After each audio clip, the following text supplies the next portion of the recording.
Bismillahirrahmanirrahim. Assalamualaikum warahmatullahi wabarakatuh. Selamat pagi teman-teman semuanya. Yang terhormat Profesor Dr. Haji Cece Rahmat MPD dan Purwati MPD, dan kepada teman-teman yang saya hormati, yang saya banggakan dan saya cintai. Nah, saya Ismi Khalda Jahidah sebagai moderator sekaligus pemateri. Tentunya saya tidak sendiri, saya ditemani oleh dua rekan saya. Yang pertama ada Ajahra. Apakah Ajahra sudah hadir? Hadir. Dan yang kedua ada Rahma Rizkia. Apakah Rahma sudah hadir?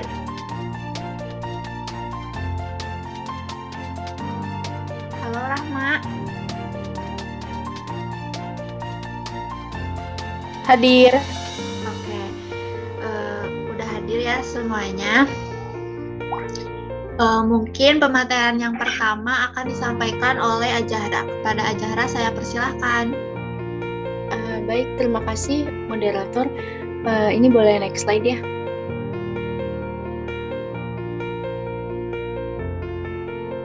Nah, jadi dalam model-model pembelajaran internet itu terdapat 3 wujud ya yang dapat dipertimbangkan sebagai awal pengembangan metode pembelajaran dengan memanfaatkan internet. Yang pertama itu ada web course, kemudian web-centric course, sama web-enhanced course. Nah, ini apa sih makna web course gitu ya? Jadi di web course ini memanfaatkan internet sebagai kebutuhan pendidikan di mana bahan ajar, kemudian bahan diskusi, konsultasi, penugasan, latihan, ujian dilaksanakan secara online gitu. Disampaikannya lewat internet. Nah, menurut Saud dalam Yuliana tahun 2019 halaman 103 juga mengatakan bahwa pada model web course ini siswa dan guru itu menggunakan sistem jarak jauh. Nah, terkait interaksi yang dilakukan, mereka lakukan secara online atau tidak langsung atau asynchronous. Nah, dalam metode ini tidak memerlukan adanya tatap muka sebagai kebutuhan pembelajaran, tetapi seperti evaluasi ujian itu disampaikan melalui atau difasilitasi oleh internet seperti chat, bulletin board, dan online conference. Nah, metode ini juga tentunya gitu ya dilengkapi dengan berbagai macam sumber belajar digital atau sumber-sumber belajar yang difasilitasi pada internet seperti buku online atau yang biasa disebut e-book atau perpustakaan online atau perpustakaan elektronik yang biasa disebut dengan e-library. Nah, kemudian di sini juga ada web-centric course. Nah, apa sih artinya web-centric course gitu ya? Jadi, menurut Saud dalam Yuliana 2019 halaman 123 menyatakan bahwa penggunaan internet, bahwa web-centric course ini penggunaan internet yang memadukan pembelajaran jarak jauh dan tatap muka. Nah, maksudnya adalah, jadi pada metode ini tuh sebagian disampaikan pada internet atau lewat internet, seperti disampaikan lewat virtual meeting, virtual conference gitu ya, dan sebagainya. Nah, kemudian sebagiannya lagi disampaikan secara tatap muka. Jadi belajar lewat internet iya, belajar secara tatap muka juga iya. Jadi kalau di web-centric course ini bedanya dia tuh punya waktu khusus gitu untuk pembelajaran tatap muka. Nah, kemudian ada web enhanced course. Nah, pada metode ini, metode yang memanfaatkan internet sebagai penunjang peningkatan kualitas pembelajaran di kelas. Nah, dalam Yuliana 2019 halaman 123 juga mengatakan bahwa dalam metode ini, internet ini berperan menyediakan sumber belajarnya saja. Jadi, kalau di web enhanced course ini, internet itu hanya sebagai support system gitu. Jadi gurunya ini tidak serta-merta menekankan anak-anaknya itu belajar melalui internet, tapi internet dibutuhkan sewaktu-waktu dalam pembelajaran seperti itu. Saya kembalikan lagi kepada moderator.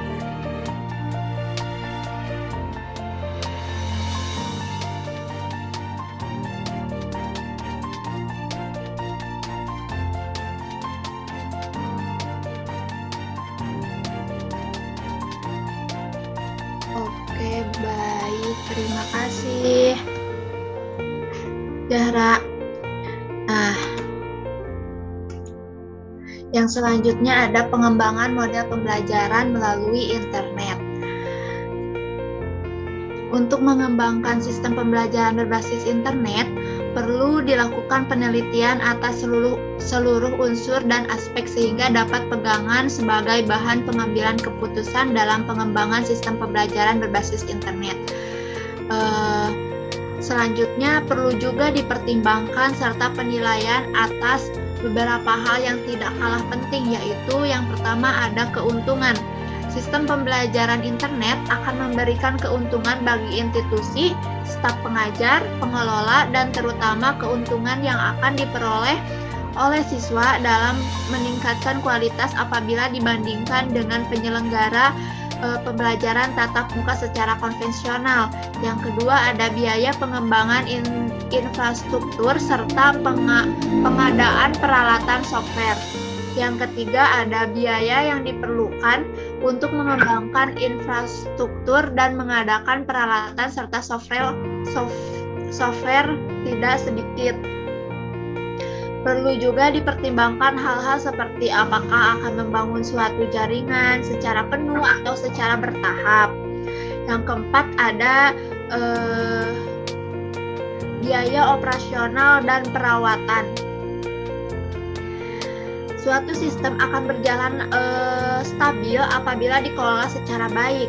Sebagai itu, sistem pembelajaran berbasis internet ini juga diperlukan biaya operasional dan perawatan yang tentunya tidak sedikit. Biaya operasional, honor pengelolaan, biaya langganan atau ICP, Internet Service Provider, biaya langganan saluran telepon, dan biaya pulsa telepon apabila berkeinginan menggunakan dial-up. Yang keenam ada sumber daya manusia. Untuk mengembangkan daya dan mengelola jaringan dan sistem pembelajaran, diperlukan juga sejumlah sumber daya manusia yang memiliki kompetensi dan integritas yang tinggi. Dalam hal ini juga termasuk guru-guru harus memahami prinsip-prinsip pembelajaran internet. Yang ketujuh ada siswa. Siswa penting untuk diperhatikan adalah mengetahui sejauh mana kesiapan siswa dalam mengikuti kegiatan pembelajaran dengan menggunakan internet yang akan diselenggarakan. Internet juga merupakan suatu yang baru bagi sebagian siswa. Tentu perlu dilakukan serangkaian upaya untuk mengkondisikan agar mereka siap berpartisipasi secara aktif dalam sistem pembelajaran yang baru. Nah, yang selanjutnya ada sistem pembelajaran di internet dikembangkan melalui 3 cara. Yang pertama ada menggunakan sepenuhnya fasilitas internet yang telah ada. Yang kedua seperti email, IRC atau Internet Relay Chat, World Wide Web, Search Engine, Millions, dan FTP, File Transfer Protocol. Yang kedua ada menggunakan software pengembangan program pembelajaran dengan internet yang dikenal dengan Web Course Tools. Yang diantaranya juga bisa didapatkan secara gratis ataupun bisa juga dengan membelinya. Yang ketiga ada mengembangkan sendiri program pembelajaran sesuai dengan kebutuhan atau tailor-made dengan menggunakan bahasa pemrograman seperti ACP, Active Server Package, dan lain-lain. Selanjutnya, materi selanjutnya akan dijelaskan oleh Rahma Rizka. Kepada Rahma saya persilahkan. Baik, terima kasih moderator. Apakah suara saya jelas?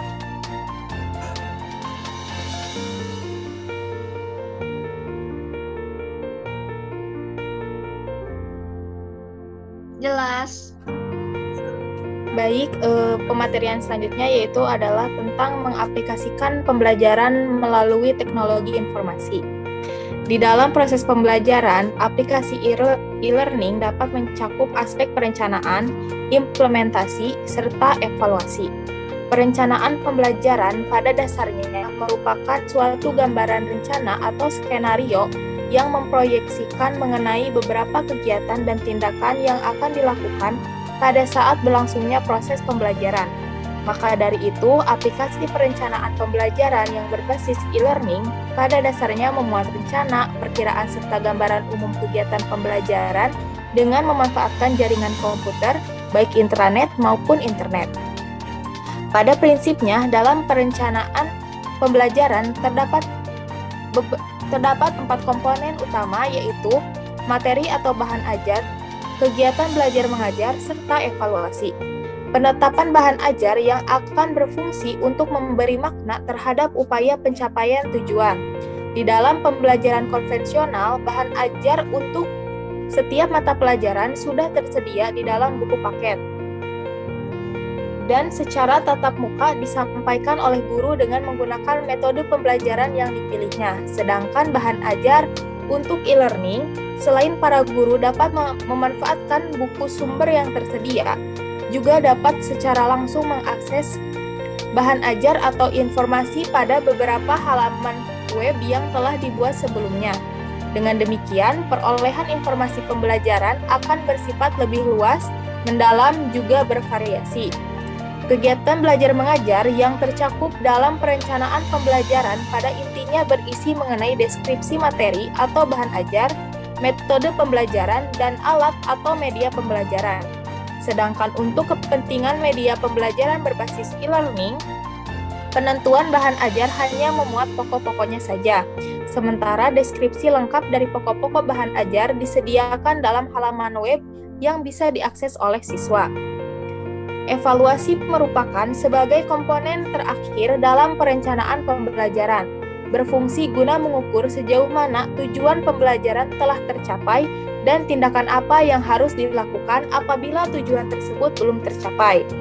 Melalui pendekatan berbasis e-learning, kegiatan evaluasi untuk mengetahui hasil dapat dilakukan secara bervariasi. Setiap siswa juga dapat melihat serta mengikuti aturan-aturan yang ada di web. Bisa berupa pertanyaan, tugas-tugas, dan atau latihan-latihan yang harus dikerjakan oleh siswa. Nah, dalam implementasi pembelajaran, terdapat model penerapan e-learning yang dapat digunakan, yaitu yang pertama, selective model. Model selektif ini digunakan jika jumlah komputer yang ada di sekolah sangat terbatas. Contohnya, hanya ada 1 unit komputer. Di dalam model ini, guru harus memilih salah satu alat atau media yang tersedia yang dirasakan tepat untuk menyampaikan bahan pelajaran.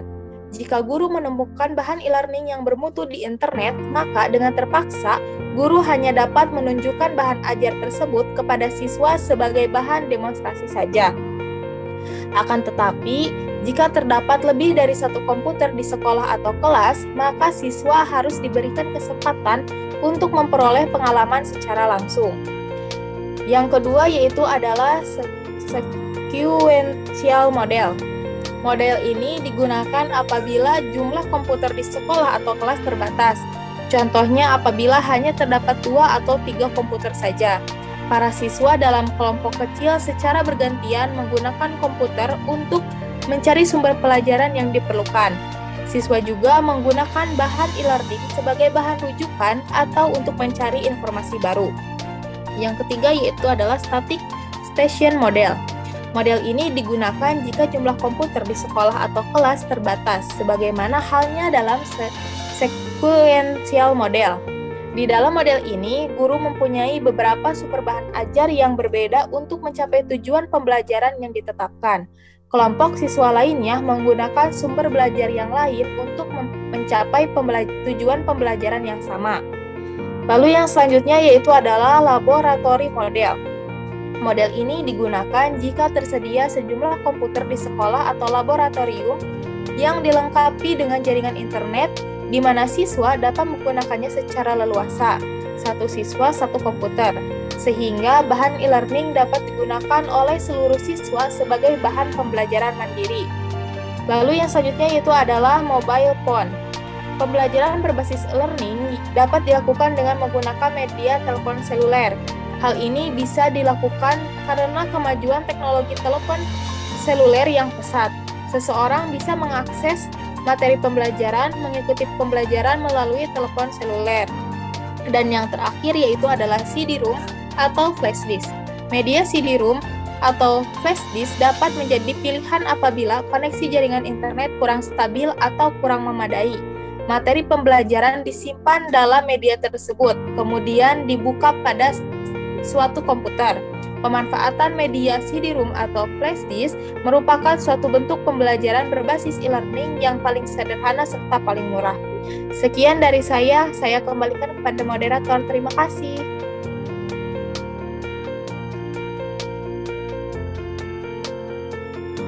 Baik, sebelum ditutup, saya akan menarik kesimpulan bahwa berdasarkan kajian yang telah dipaparkan, dapat ditarik kesimpulan bahwa metode pembelajaran internet terdapat 3 wujud yang dapat dipertimbangkan sebagai awal pengembangan metode pembelajaran dengan memanfaatkan internet, yaitu web course, web centric course, dan web enhanced course. Dan teknologi informasi dalam pendidikan harus dioptimalkan semaksimal mungkin sesuai dengan kebutuhan yang sebenarnya untuk mendukung tujuan pendidikan yang lebih baik. Mungkin sekian yang dapat kelompok kami sampaikan. Kurang lebihnya mohon maaf. Wabillahi taufiq wal hidayah. Wassalamualaikum warahmatullahi wabarakatuh. Waalaikumsalam.